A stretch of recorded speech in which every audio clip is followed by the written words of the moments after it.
Welcome back to Universal Journey Talk, Part 3 of Episode 9. He whipped undefeated, I think, against him.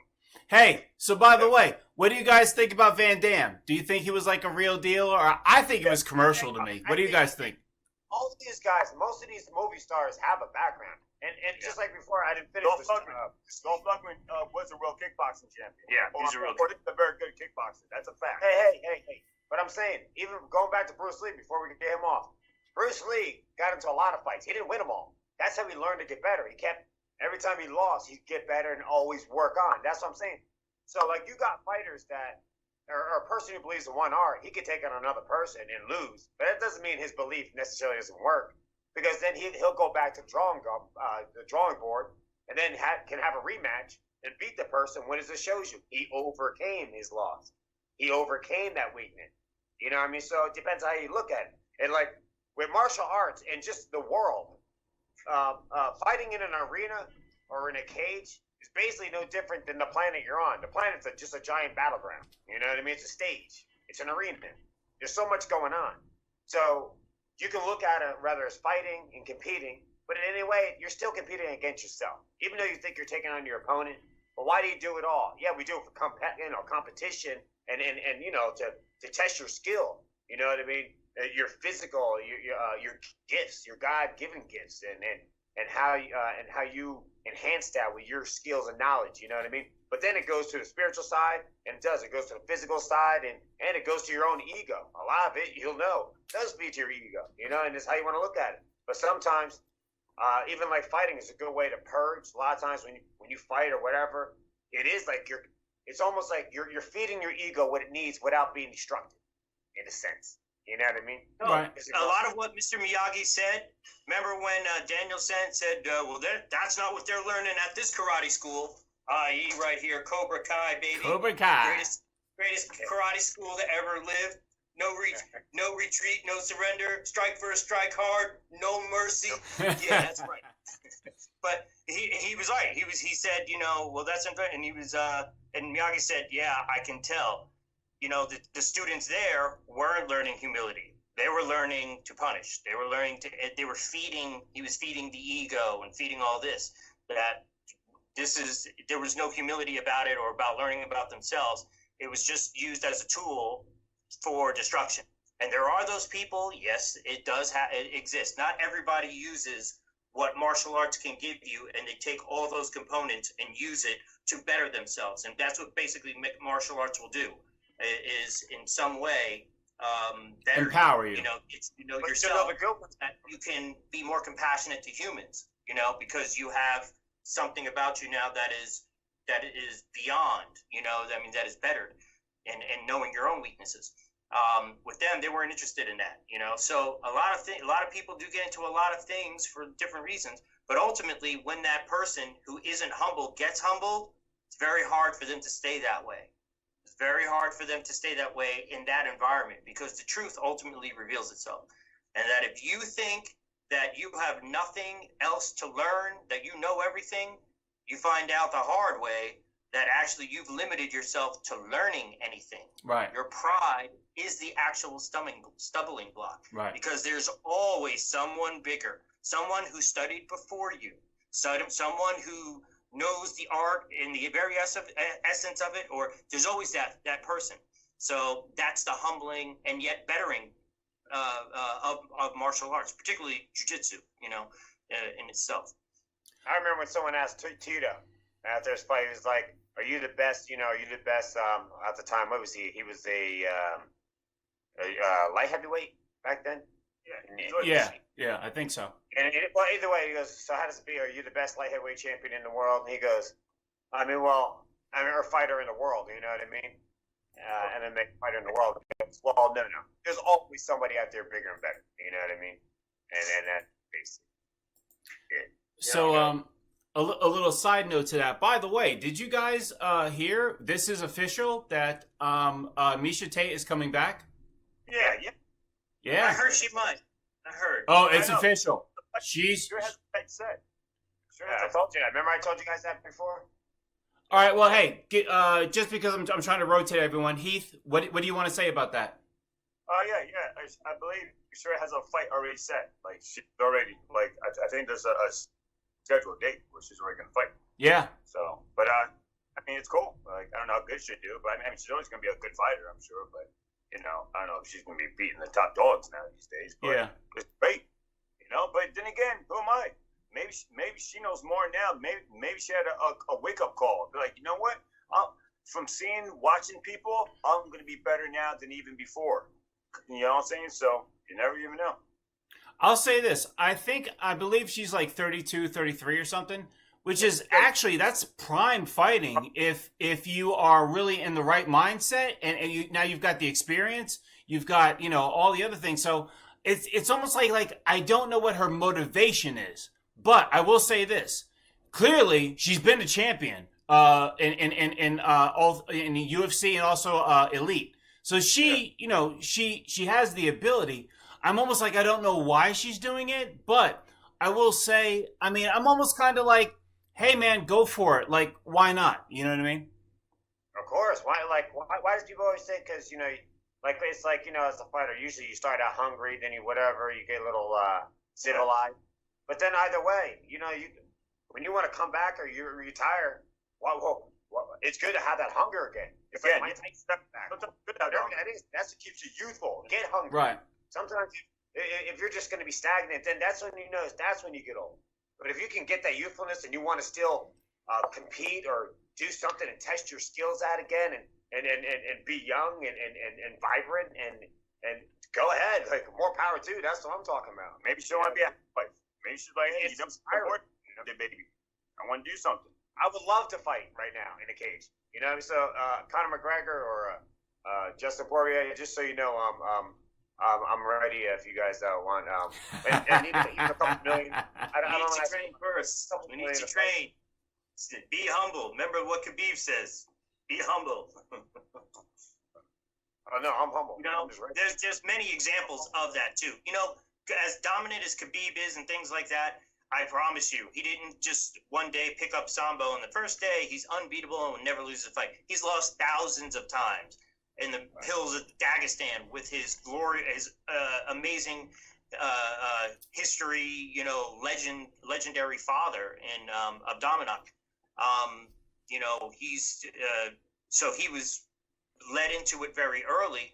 But if you look at him now, he's the greatest fighter is the most humble. You know what I mean? And that's every single fighter in UFC talks about that.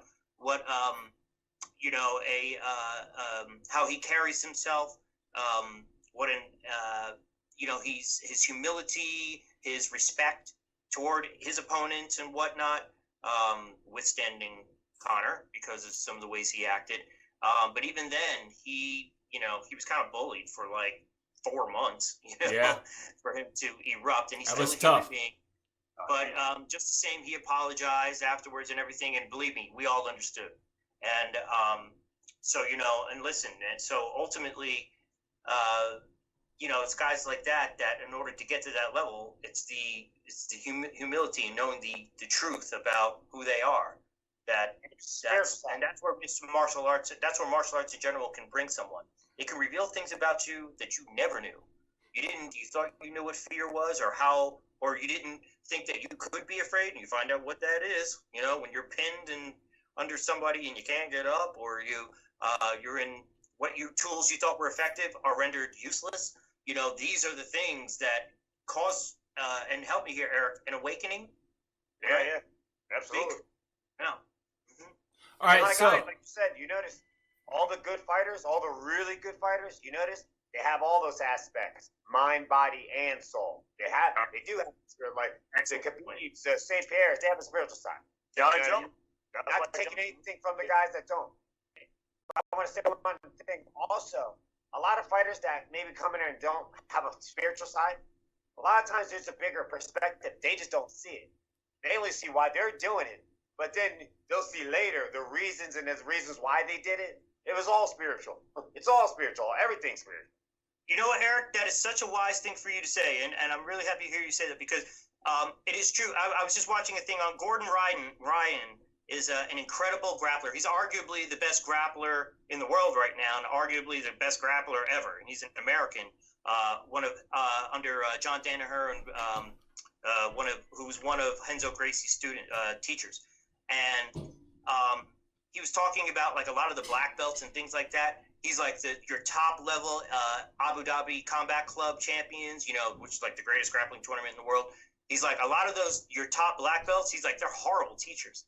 They can't teach anybody. He's like, they can't, even though they have all the strength and skill and, all this kind of thing, they can't teach people very much or very well because they know what they can do and then whatever, but they don't use their mind isn't in a certain way that helps to help others develop themselves. That's a skill of its own, and that's a mastery and a weight of its own. Yeah, so that's a really good point.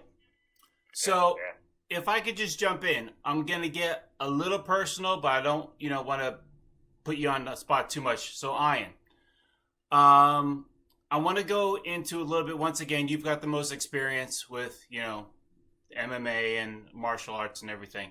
So here's something that I think it bothered me back in the day, and now I'm curious to what your perspective is on it, looking back on it. And I'm not judging at all. I remember when you were first, getting into all MMA and you got really good with it. You're going to Brazil, you're doing all this other stuff. So you were with your roommates and blah, blah, blah. And your guys, one of your guys kind of like, general things is like, hey, look, if we're having a party and someone gets out of line or something, blah, blah, blah, just put them in a chokehold and boom, boom, boom, whatever, take them down, whatever and stuff. Don't worry about it. Now, listen, hold up. Once again, I'm just saying it was a different time, different age and whatever. Do you feel, looking back on that might have been a little abusive of your power? Or do you think you're like, hey, man, look, it is what it is. That's how you handle things. Like, in other words, I'm kind of curious to how people, change their, or where you look at the way you were then compared to the way you are now with it. You know what I mean? The answer to that, too. All right, now, first I'm going to explain that. You're talking back then. Right. You're talking like the Royce Gracie era, like when Royce Gracie first came into this country, right. We were all figuring out. You're talking about the very first, we were some of the first students that, even in America, really, that were learning jiu-jitsu at that time. This is over 20 years ago. Right. And, so we at this time had seen Royce Gracie go in and into the UFC, this little guy, and beat these monsters one after another in the same tournament. Here we were, these guys that were just learning these brand new techniques. We were at this time, we're so pumped up to try them on anybody after watching Gracie's in action, which is them fighting people that confronted them in the street, and we challenged them because of the Gracie challenge that they had. So being early on students of their art or whatever, you better believe we were a little bit over-motivated. And I'll expand on that a little bit more in 1 second. Okay. I did Project Adventure. I opted out of gym, and I did Project Adventure in high school, which was awesome. It's like, okay, go up 3 stories on a tree and jump from that tree to the other thing or something, whatever and stuff. But anyway, so it actually, like before that, like I was like afraid to go on roller coasters that had loops. I wouldn't go on. I was afraid. But after I did Project Adventure, holy crap, man, I could do anything. Even till this day, like I'm not nearly as afraid of anything because of all the stuff they made you have to face your fears. Project Adventure, I also did Project Adventure as well, just to let you know as well. Oh, okay. And Project Adventure was good because you're right about that stuff, But so in the whole, it definitely does, That's really about it, Me and Eric are always looking for ideas. Or if Eric comes up with an idea, I feed off his idea, then we come up with even a better idea. Yeah, we got to show you some stuff. We got to start working on some new chokes. That's something, we still even go on thinking, So definitely always. And you hear that right there, Kirk? That's another big part of it right there, that people don't, Bruce Lee even mentioned that a lot in when he ended up having to close his 4 schools down. kind of, in a sense, unburdening himself with trying to prove that his formation of Jeet Kune Do had relevance, but also he was getting into the movie industry and whatnot, and not having the time to be able to share, with people was the one thing that kind of he really didn't like about his life when he started getting in heavily duty into movies. He had time for his own training, but he didn't have time for the sharing. So when I get together with Erik has an excellent mind. He too, and and creativity of coming up with moves, because jiu-jitsu, and as we're finding now, we're in a new world where anybody that's into jiu-jitsu or mixed martial arts in general. Thanks for watching this segment. Much more to be discussed in the next part, so give this video a like, leave your comments for us to reply to in future episodes, and stay notified by hitting the subscribe button.